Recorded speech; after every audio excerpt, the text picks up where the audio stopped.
culture endures. It can last for generations if done right. This is the sort of stuff that becomes legacy for decades, if not longer. What do you think are some of the biggest mistakes companies make when it comes to creating a great customer experience? Assuming they have to solve it all up front before they get out and learn. There's just nothing like getting out and learn. Fail fast, iterate constantly, see reality. What's really going on in your business, what's going on in consumers, what's going on in trends. Be very clear about your intention, what you're trying to build, and what the hypothesis is. We go all in for weeks or months until we step back and look, is it working? Yeah. Does that hypothesis still hold? Is the intention still clear? We can't control the outcome. Dive back in, do it again. What if it doesn't work?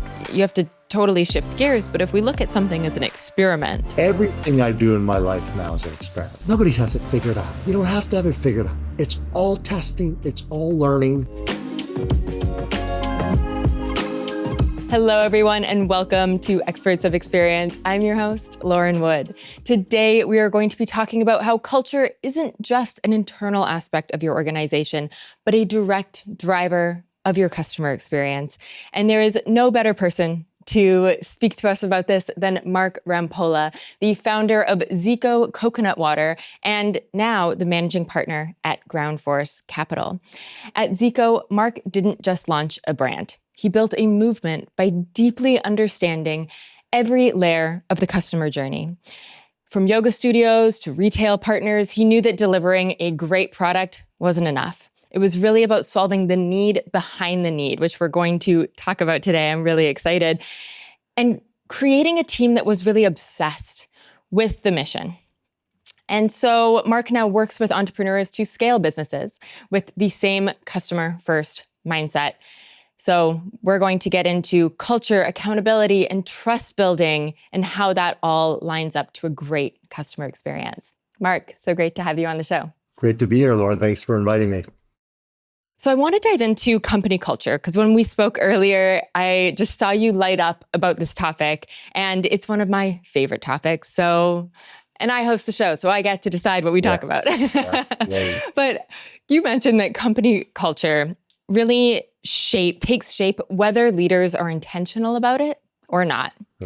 And so in your experience building and leading teams, how do you ensure that the culture that is being created is one that really aligns with the vision of the business and helps to bring that vision to life? It's fascinating for me when I think about culture because generally it's this nebulous term, everybody uses it, but what does it really mean?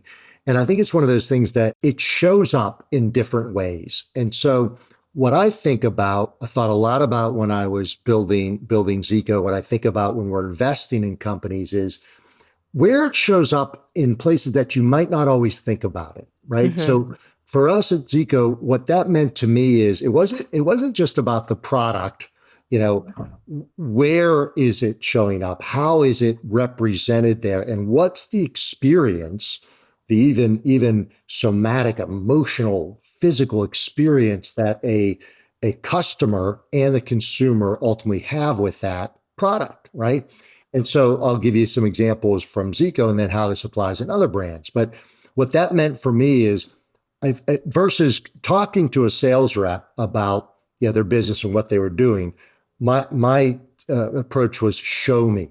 I want to go see it in stores and I want to try to and see it in location and get a sense of how they are creating that experience. And so what I would do is go into a store, but particularly where this really came to life for us early on was, like you mentioned, a yoga studio. It's one thing to see, okay, there's product there, but it's another to see that the person behind the counter is wearing a ZICO shirt, that they know him or her when they come in. Oh, hey, Janica, thanks for, there you are again. Good to see you. Are you doing a class tonight, right? To see that there's some ZICO material there, it becomes an experience, right? That tells me we're building the kind of culture because that person that's a sales rep, has been on the job for a day or a week or somebody they're training with is so obsessed with the culture, so obsessed with the brand that it's coming to life in everything they do, right? And so what I look for when I'm meeting with companies now is, what the CEO says is, founder says is one thing. What I want to see is, I'll talk to the junior most person I can meet. tell me about the company. What are you guys up to? Right. And that tells me so much more than what you see on posters or hear from them. I talk to customers, right? What we do deep diligence. Okay, what's their experience with this company? How do they experience the team? How does it show up in different ways, right? What does it look like? If I'm walking through a warehouse, I'll talk to the warehouse people. I want to see what somebody in the back store of a back room of a store, how they experience a brand or a service. That gives me a sense of what culture is.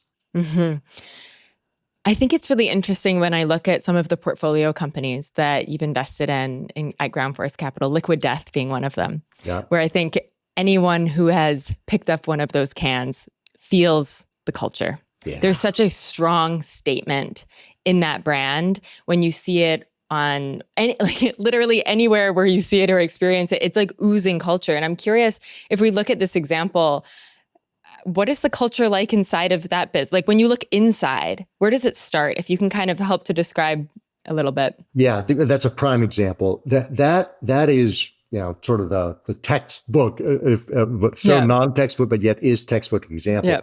That starts with Mike Cesaro, the founder. And this is who he is. He is tatted up. He lives sort of an alternative lifestyle, but he's also got kids and he's a funny guy and he loves humor. And so this was his way of just sort of saying, wait a second, I'm not the only one out there that both likes water, wouldn't be caught dead drinking a Fiji or a Dasani, doesn't represent his lifestyle, but he can poke fun at everything to a certain extent, right? So that shows up in, certainly they've built a marketing team that's almost Saturday Night Live skit level, writers and teams of creativity. But it also shows up in just the way they go to market and the way they sell. And now they have formal board meetings and they have formal processes, but everything's got a little edge of humor. All the presentations, all the deck, all the communication, all the swag, everything has this sort of edge to it that represents the brand.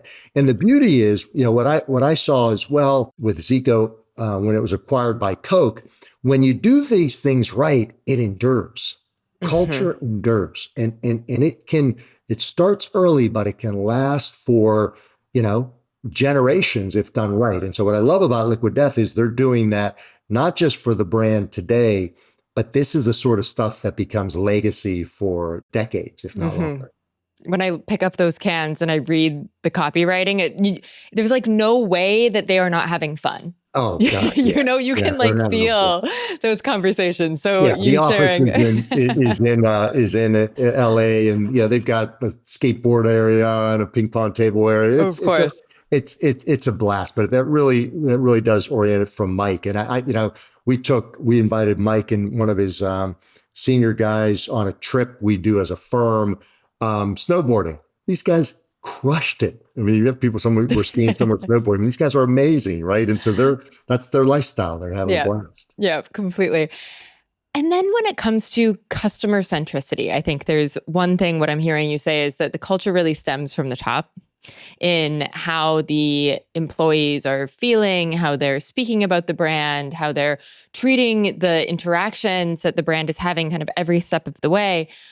But when it comes to being obsessed with the customer, that's like another level to it. And I've been a part of companies where the CEO was literally like cut from the same cloth as the customer. Like they are the customer, or their parents were the customer, and then other companies where it wasn't so. And I think that just because you are not your customer doesn't mean that you can't be obsessed with your customer. Absolutely. But there is, it still requires tactfulness and intention to really create customer obsession at every layer of the business. Yeah. So I'd love to hear a little bit about how you've done that in the past. Yeah, for sure. And I'll give you a story around that. So and I love the way you talk about this. And it's the way I think about this is, there's multiple customers, right? And in our business, most of the consumer products business tends to be customers, a distributor, a retailer, and then the ultimate end consumer. They're all extremely relevant in that process.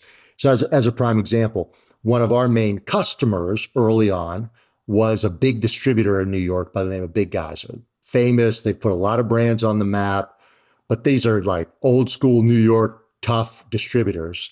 Yeah. And to be very transparent, like, it's not my people, right? It's not like, I'm not exactly vibing with these guys. Yeah. And so, but I knew how important they were. And so I remember early on trying to get their attention, and by the way, they're selling to yoga studios. And I was more comfortable in that environment than I was with the distributor. Like, I can help. I can scratch your back. You can scratch mine. Yeah, exactly. But what was interesting is, to be very frank, these guys weren't giving me the time of day, and I was having a hard time connecting with them.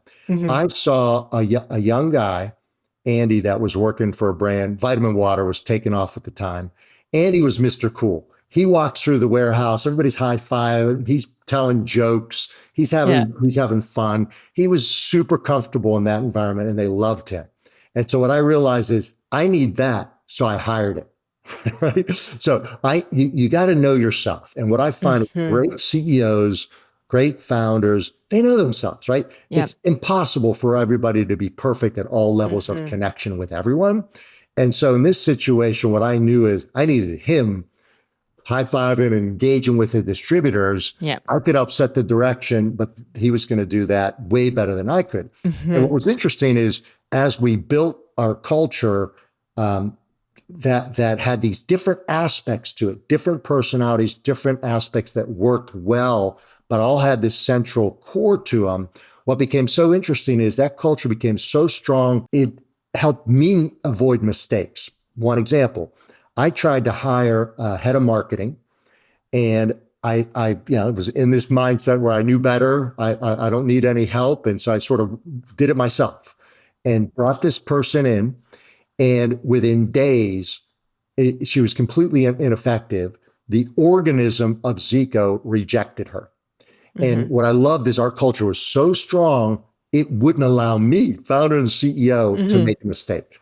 Yep. Right. That's a powerful culture.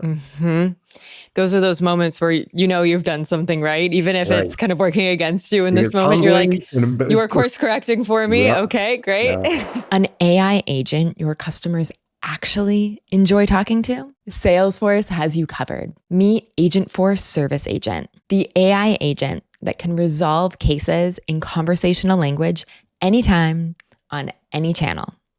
To learn more, visit salesforce.com/agentforce. But on the topic of hiring, I can totally relate to this, where like some of the best people I've ever hired were the customer, or they had been working with that customer for a really long time. They understood our customer so incredibly deeply, better than anyone inside my organization could.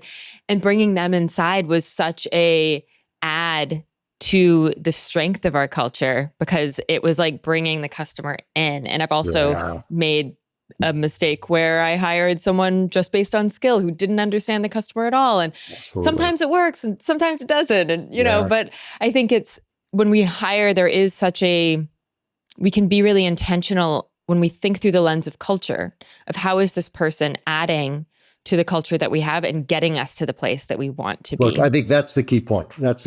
So, as an example, and I see a lot of companies that make the other extreme mistakes where they're so focused on culture, they only hire because of that. Yeah. And they miss. Skills do matter, right? Particularly at a certain size of company. And at the same time, or they're totally skill-based and don't have any culture, that rarely works as well.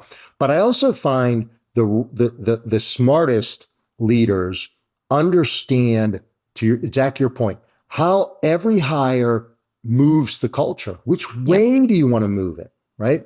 And so what I've seen great organizations do is bring in certain hires at certain time that may intentionally shift. I'll give you one prime example. Even in our little firm, as GroundForce Capital, we're a small team. We have a really very strong culture. It is a close culture for finance, especially. We do a lot of communication, a lot of teamwork, and a lot of sort of radical communication.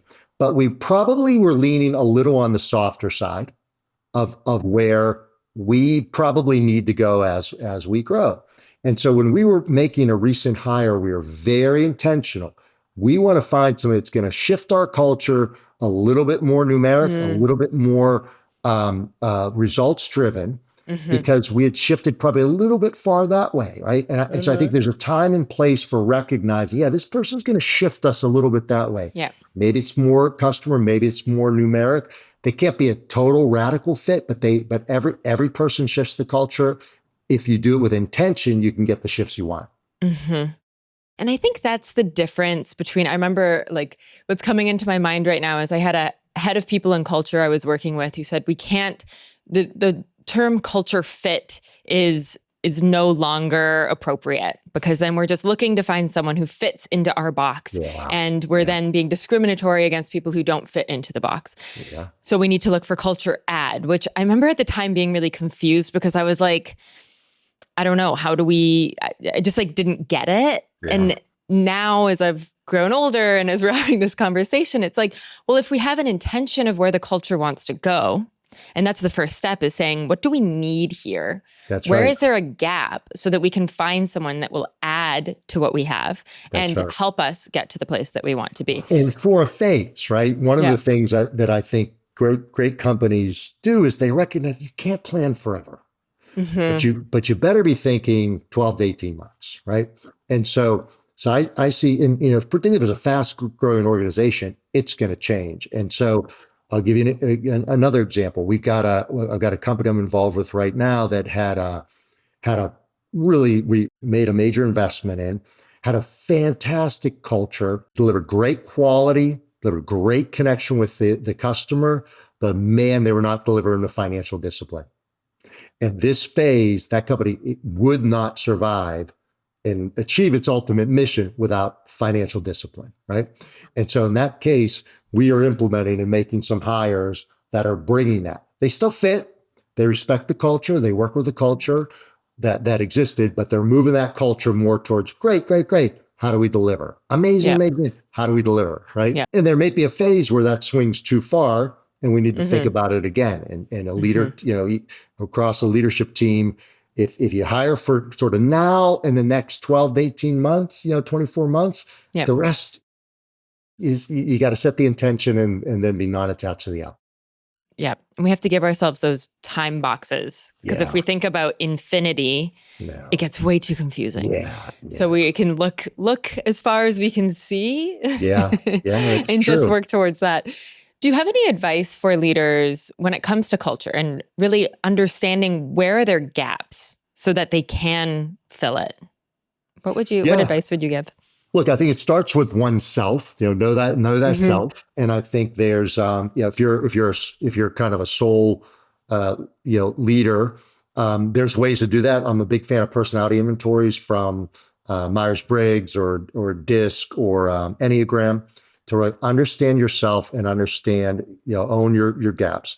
Second is with a team, assuming you do have an executive team around you, to take some time to really challenge, what is our culture? How would you define it?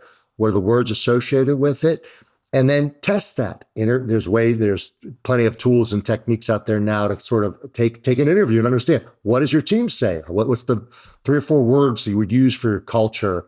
Unsolicited, forget what's on your board or your mission. Mm-hmm. And then when you look at where you are and where you want to go, that's sort of the gap analysis. It says, is the culture strong? There's also, we actually use, once a company gets to a certain size, you can use Gallup, has probably the best engagement surveys. Those are really powerful. And at least that's a benchmark that you can then check in over time. Mm-hmm.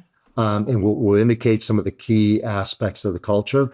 We absolutely advise all of our companies are using either coaches or outside advisors that have are sort of talent and culture experts. At least check in and help founders and teams think through how to assess and look at their culture. Those are a few. I think getting that outside perspective is so important. And I'm not just saying that because I am a coach and I work with a lot of teams in this way, but having experienced it myself, it's really hard to get the bird's eye view when you are in the dirt and you are in it every day, and being able to be guided in pulling out and saying, okay, what is at play here? Also getting those insights from your team. I always will make a KPI for my team engagement. And so it's not just we do this survey because we're supposed to. It's we're measuring this because it is just as important as our customer retention metric. It is just as important as NRR. Because it is. It is. If your team's not engaged, the rest of the organization is just not going to function. And like you said, any of these, I find the great companies, every function they're looking at that way, right? Get an outside perspective. What's best in class? What are we doing on customer retention? What are we doing on operations and finance? What are we doing in marketing? And what are we doing on people and talent? And having that outside perspective. The other thing that came to mind for me as you were sharing that is, one of the things, like I've run, run numerous organizations up to 300 people. And to what you said is very true. It's virtually impossible to be in it and look at it at the same time. And in addition to outside talent assessments, and advisors, one thing I'm a big fan of is facilitators. Mm-hmm. Because it's virtually impossible. There's a lot of research on this in group dynamics to be both the leader and the facilitator of a meeting, even just every meeting, right? So we as a firm, we spend the money and have professional, dedicated facilitators for our big meetings. Yeah. And it just pays huge dividends to get done. Not every company can afford that at every size, but there's something particularly for big strategy meetings, for larger groups, like having professional facilitation. Mark, you're bringing a tear to my eye because I trained to be a facilitator for this exact reason. Oh, I love it. Because I was in so many strategy meetings where we'd do these offsites and spend all this time and end up just fighting with each other. And it was getting us nowhere. And when I went and learned the art of facilitation and learned how to guide teams through the muck, because sometimes it gets mucky and you need structures and someone, it's not only the structures though, you need someone who's going to pull you out when you're just going in a direction that isn't where you intended to go. Yeah. And it's not getting you to the place where you're trying to get to. Amazing. Look, in another life, I would be a facilitator. I think it's an incredible skill. And I've had some training in that as well. Mm-hmm. But what I've learned is, even though I consider myself pretty good at it, I can't be the leader in the room and do that, right? It just, the mind doesn't work that way. And there's a lot of research around group dynamics that show why it's challenging. So very cool. I love that you did that. Yeah. No, it's super fun. It's one of my favorite things to do. Well, what do you love about that? I have some thoughts, but I'm curious. Yeah. What do you love about that?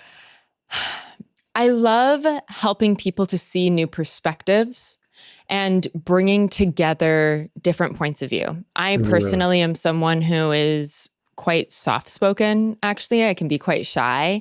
And when I'm in a room with the sales leader and the marketing leader and the CEO and the CFO, and they're all yelling at each other, I'm just over here with my customer insights that are just not getting the airtime that they really, really need. Yeah. And when you have a facilitator, and why I love facilitating is you can give everyone a voice and you can create a really safe space no matter the type of person that is in the room. And it's much more democratic in a way, but it also helps you get to decisions faster. And there's just something I love about the efficiency of you go in and you spend maybe a day or 2 days together. But if you think about the number of meetings you would have had if you were just doing this, our weekly meeting, you just get nowhere. And I love the satisfaction of we're going to go deep and we're going to go down this path and on this journey together, and we're going to come out the other side. Amazing.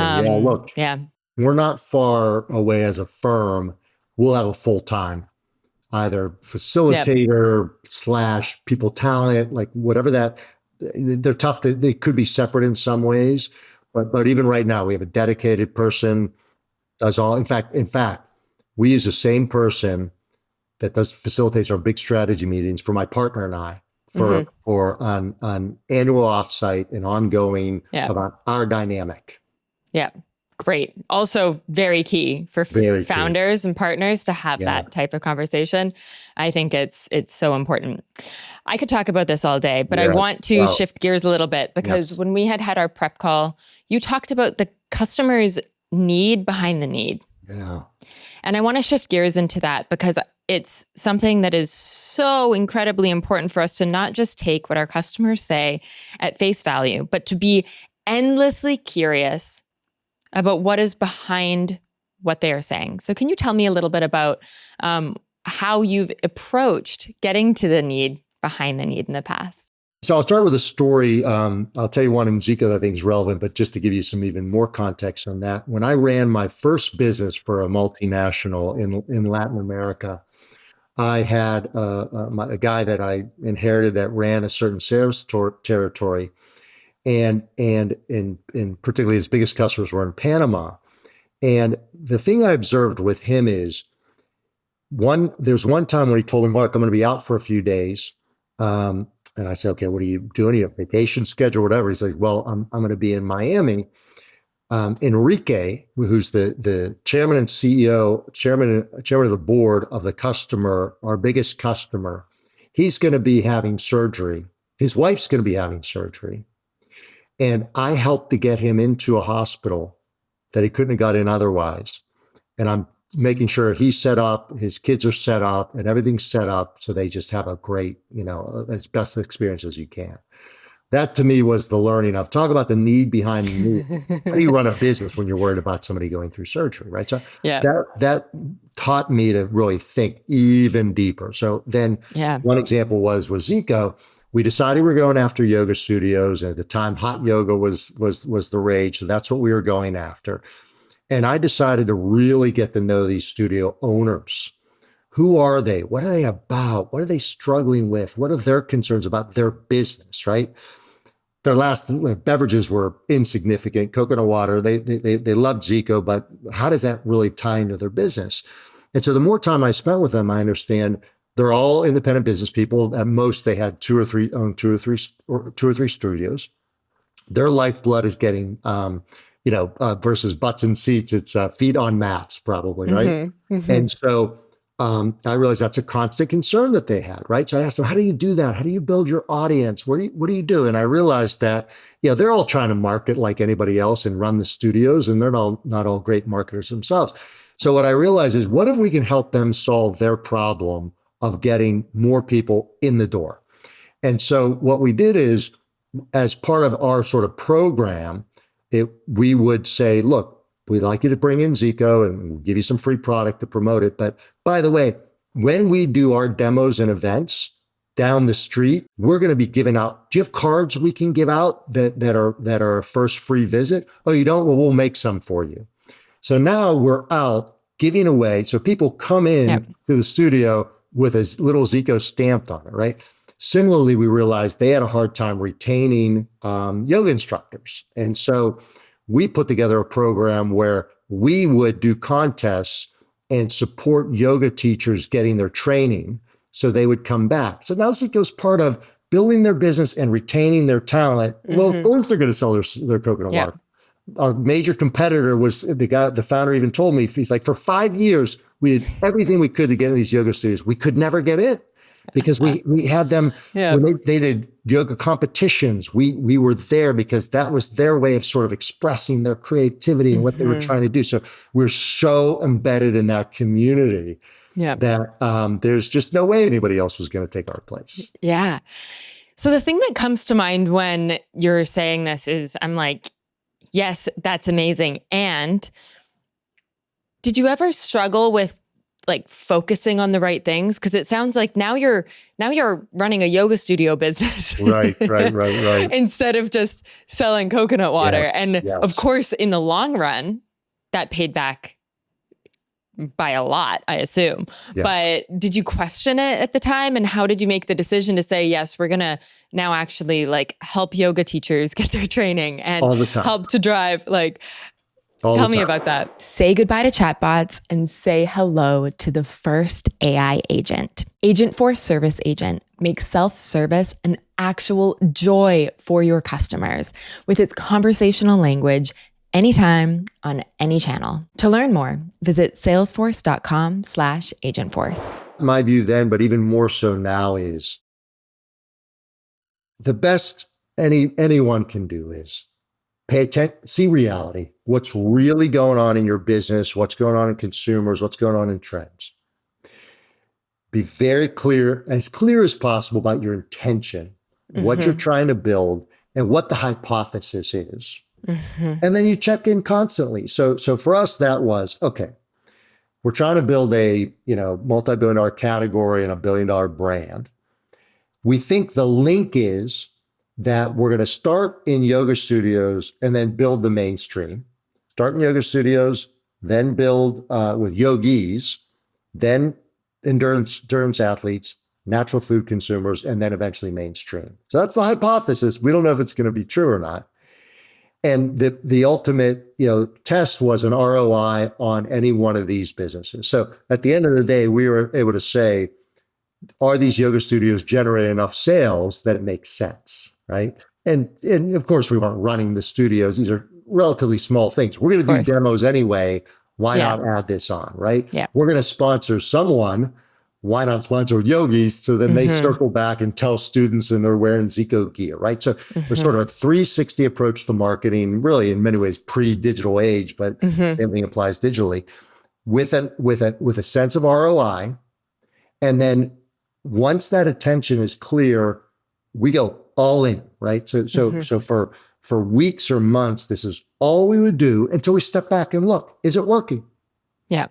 Does that hypothesis still hold? Is the intention still clear? We can't control the outcome.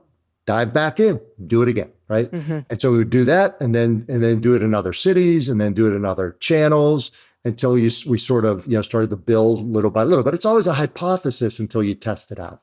But I think it's so important to set your hypothesis and test it and see, did this hit the mark that we wanted or not? It's something I work with a lot of my clients on, facilitating workshops to say, what is the hypothesis? Instead of saying, we should do this, we're going to change everything and we're going to build our business around it.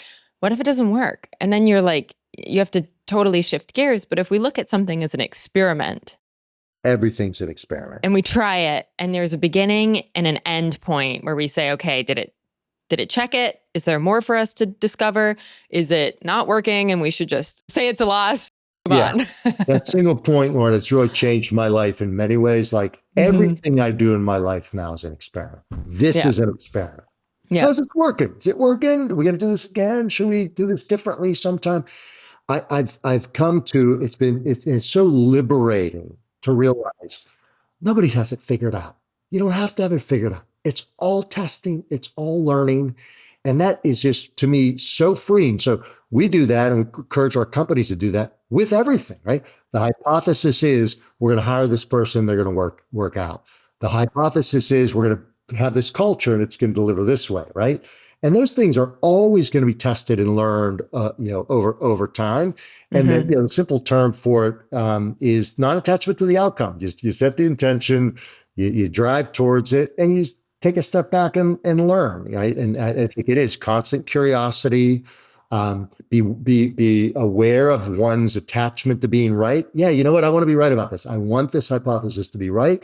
Let's learn, right? Maybe I'm wrong, and we all get to learn.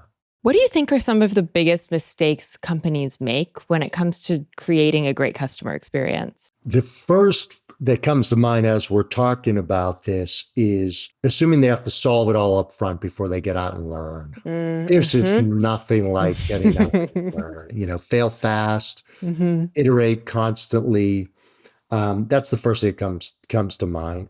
I think the what you talked about, the sort of in-depth getting to know customers and the real need behind the need, that's it. There's an art and science to that, right? I just spoke to a candidate for one company we're looking at for a leadership role who's got a background in cultural anthropology. I love that background, right? Like just conceptually, the way to think really deeply. How does somebody make decisions and why? What's behind that? And what does that really mean to understand that? And what are those triggers and what are those decision makers they make to really be thoughtful about that? And I also think it's amazing how often I see companies that don't really understand where their customers make money. Where do they make money? And how do you align with that? What are their real values? I'll give you a prime example. We're dealing now more and more with companies that are not just B2C, but are B2B and sort of the food supply chain. And a lot of them are climate related ones where they have often very clear data they can show on climate mitigation. And the ones that I'm interested in, though, anyone's that talking about how much carbon they're going to reduce, the effect they're going to have on the environment. If they're not talking dollars and cents from their customers, we're out. Because the smart ones say, look, I'm selling to Target a new material science packaging solution, but it is cost competitive and it saves them money. And oh, by the way, it also has CO2 reduction. Because if they're smart, they've done the research to know the buyer at Target probably absolutely has a profit goal. They probably also have an environmental goal, but that will never trump the profit goal. So if you're trying to sell them on that, the other thing is, understanding in our industry, buyers, right? What do they really care about? And it's not just the product that sells on shelf. They've got objectives. What are those objectives? What are they measured on? Is it inventory losses? Is it efficiency of space? Once you understand those, then you can tailor your offering to match that or not. Go, fish somewhere else where the fish are going to bite what you're offering. Mm-hmm. I think it's such an important point, though. It's kind of like, as we're talking about the need behind the need, I think a lot of it is often, are you listening and connecting the dots between what is it that they're saying? What is the reality of their situation? Maybe it really requires this empathy muscle. Yeah. But what you're saying here about the money piece is, this is actually just a fact. And sometimes we don't want to believe it. I've been in environmental companies in the past where we only talked about the impact, and it's so mission cozy and good feeling and all that good stuff. But at the end of the day, the money is what matters. And we have to accept that reality. And it is actually a factor for pretty much every customer. So how do we make sure that we're considering what is their financial needs, or how are they getting paid? And how do we help them boost that? Because that's always going to be what comes back to us at the end Absolutely. of the day. Same with consumers, right? There's ample data about the gap between what consumers say they'll do and what they'll really do. Health, totally. environment, sustainability, and other things. And so I can tell you personally, I've had a massive shift in the last decade. I used to invest in and want to be part of companies that had an idea of the way the world should work. I'm done with shoulds. I see reality, right? Yep. This is the way the world works. That doesn't mean that we don't have these challenges or opportunities, but how it's the need behind the need, right? So consumers, retailers in a B2B environment, they're making decisions for their self-interest. And there's an economic part to that. That doesn't mean it's the only way, but to ignore that, you're missing the point, and there's sort of the reasons to believe and, emotional and rational, right? Good companies get behind both of those. What's the rational reason is, this is going to save money. It's good for the environment. The emotional one is, I get to go tell people that I just was involved in this cool company, right? I get excited. I can tell my boss that this or that, right? Those things matter, but you got to understand, which ones you're playing on. Mm-hmm. How do you lead a team to really hear the need behind the need? Oh boy, that's a great question. I have been thinking about that recently, and I don't know the answer today, to be frank, because I realize I had really good training in that. Maybe I have an empathetic inclination, but I also got trained in that in sales training, corporate sales training early on. I just had a great program that sort of grilled that into my mind. I'm thinking about that more, and I have been spending some time with my team trying to model that, where we sit down and I'm asking the question, what really is going on here? What are the needs? What's the emotional? What's the functional needs that they have? But you're making me think that I may need to formalize that a little bit more. Something that I find has been very helpful for myself is the art of active listening. Yes. And really practicing and building that muscle, because it is so often, and it's a sales tactic too, right? Totally. I always thought I wasn't good at sales, but then I realized that I'm really good at listening. So it's actually, I can pick out those things maybe better than someone who's just saying, I want you to buy this thing. Well, look, as you say that, I realize the way we are training our team in that is coaching. So we have an active coaching program. Everybody in the team gets coaching, and a big part of that coaching is listening. And we practice putting somebody in, letting them speak, and also practice being aware of what comes up. One of the reasons people get blocked in listening is they're so focused on what's going on in their own head. But when you can, there's techniques and tools to be aware of that to then allow listening. What comes to mind, I don't know if you're an Eric Fromm fan, you know that name, The Art of Listening? I've heard that book, but I haven't. Psychoanalyst. I got to get okay. 1950s, but incredible. That's on the list. Incredible book. Yeah. I'm obsessed with this topic. And actually, my coach training taught me so much about this, where I had been in client-facing roles my whole career, and like I've always been good at listening. But when I went deep into a coaching type of training and then working with people at that level, you get really good. And I actually think it's wonderful education for anyone. Sure. Because it helps us to really hear and understand what's happening for this person, because what we say is not so often not what's actually happening. Yes. Oh my God. Is that true? I know. Yeah. No, one simple little book that comes to mind is Say Less, Ask More, and Change How You Lead Forever, the coaching book. Just even that idea, like, just say less. See what happens. Just say less. Totally. All right, Mark, I have 2 last questions for you. These are questions that we ask all of our guests. And the first is, I'd love to hear about a recent experience that you had with a brand that left you impressed. What was it? Yeah. So I'll share one. I'm not going to give the name of the brand because it's an investment we're looking at. Great. I've known this brand for a while, met the founder, and then I visited his office, and it was hard to find.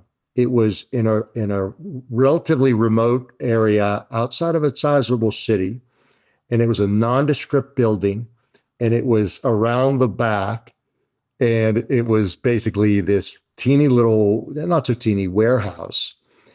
And I loved it right away because I realized it's a sizable business, quite profitable, and I realized these guys run lean. And I get in there, and it is all about the brand. It is not spent money branding out, but it just represented theirs. They had a indoor golf set up. They had weights. They had kind of a bar set up. It was just very fitting with their brand. Everybody I met sort of represented the brand, but they were also hyper focused on space and dollar efficiency. So they had a little packing machine. And the founder, actually the guy that ran this group, is talking me through, we can get this many packages through this and this stars, and that equates to this many. Turns out they're doing like 18 million on Amazon in this space that's smaller than my office. I was just like, okay, I love the obsession with both brand and profitability. Yep. Perfect. I mean, that's what you need, especially for a consumer business. Absolutely. Yeah. My last question for you is, what is one piece of advice that every customer experience leader should hear? Get to know yourself even better, and do so with love and compassion, not with criticism. Get to know yourself. Really ask the question, curious, interesting. I know the one in me that does that. Yeah, I can see that. Curiosity, self-curiosity. Wow, I could not agree with that more. I'm listening to a book right now called Beyond Anxiety, which is a great book. It's written by a psychologist who studied anxiety for a very long time, and she was Oprah's life coach. And the antidote to anxiety is being curious about ourselves. And I thought that was so poignant because it is true. It's often like, this feeling is happening to me. But if we actually get curious about where it's coming from, we can help to not only quell our anxiety, but also get to understand ourselves better and how we act in different situations. And so true. All of that. And also, anxiety is one of the most contagious emotions. So if you're a leader who is running anxious, which sometimes we don't even know. When I lived in New York, it was just like level 10 every day. Right. But we pass it on. And so getting curious is a superpower. I really appreciate you saying that. The other one I'd add that you're building on, helping me build on, is feel all the feelings. Like just feelings, and I realize particularly for guys in business, it's like Don't bring emotion into this. Well, it's there. Yep. See it, know it. There I go again, getting the fears popping up. It's okay. It happens to everyone. Then you can move forward and come back to presence. Totally. Well, Mark, thank you so much for coming on the You're show. It's welcome, been Laura. I such really a pleasure enjoyed to this. have you. Yeah, great to be here.